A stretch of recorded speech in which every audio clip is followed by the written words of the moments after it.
The most pointless scene I ever saw in The Rock's Black Adam movie was the Mexican standoff scene, specifically where the trio by Ennio Morricone begins to play as Black Adam stands against intergang mercenaries. It's an obvious homage to the good, the bad, and the ugly, but in the grand scheme of things, the scene generally serves no purpose. The only thing I got out of this scene was The Rock showing off his fandom for the Clint Eastwood movie. It's almost as if The Rock himself requested to do this scene with no regard to context whatsoever. A Mexican standoff is defined as a confrontation between two or more parties where no one can win or retreat without risking any danger. The situation involves all parties facing the same risk or serious harm.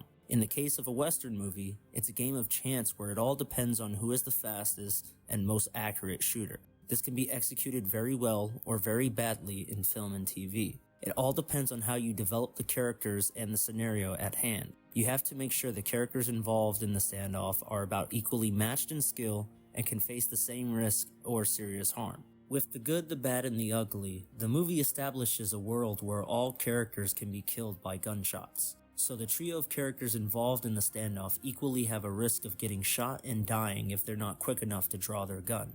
Speaking of drawing their gun, the movie also established before the final standoff that each of the characters have good shooting skills. Here's an example of Angel Eyes' shooting skills. Here's an example for Tuco. When you have to shoot, don't talk. And Eastwood's Man with No Name character has examples in this film, including 2 other films prior.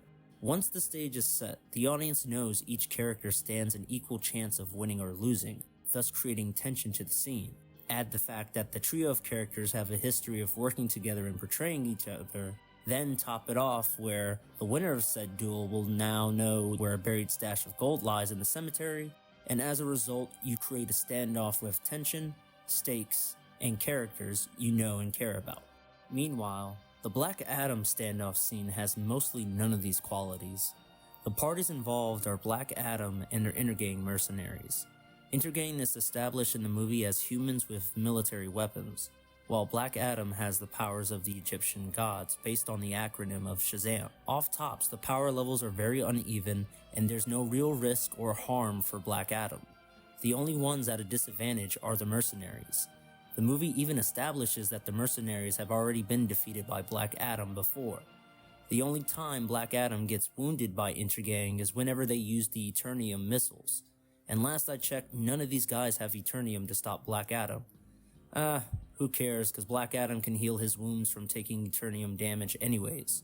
With there being no risk or serious harm for the main title character, and the power levels being heavily uneven, there is no tension between this standoff.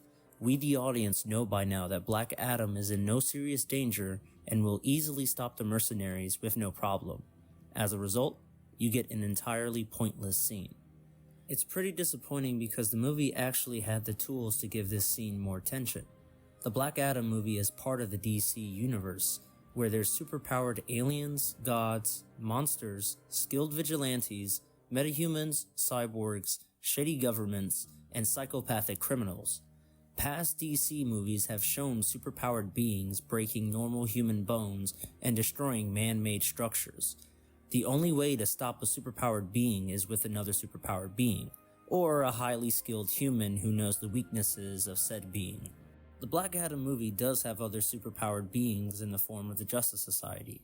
Hawkman has his speed, strength, and nth metal materials. Atom Smasher can grow and also has super strength. Cyclone has wind manipulation along with sound wave control. And of course, Dr. Fate is a man of intelligence and possesses great magical powers. What if the standoff happened between the Justice Society and Black Adam instead? Better yet, what if the standoff happened between the entire Shazam family? After all, Black Adam is a recurring villain to the original Captain Marvel comics, and both characters have the same powers. What's weird is Shazam Fury of the Gods had the post-credits scene where Billy Batson is recruited into the Justice Society, and that movie was released after Black Adam. Considering the comic book history, along with the first Shazam movie even acknowledging Black Adam, it would be logical to put Shazam 2 first, then Black Adam second. You know, the same Black Adam movie that has the Justice Society in it? Sounds like a missed opportunity right there. A really big missed opportunity.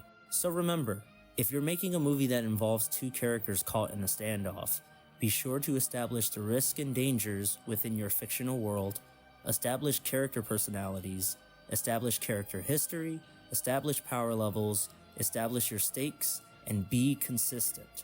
The more you do that, the less pointless scenes you'll have. Hope you enjoy the video. There'll be more to come. Have a good day.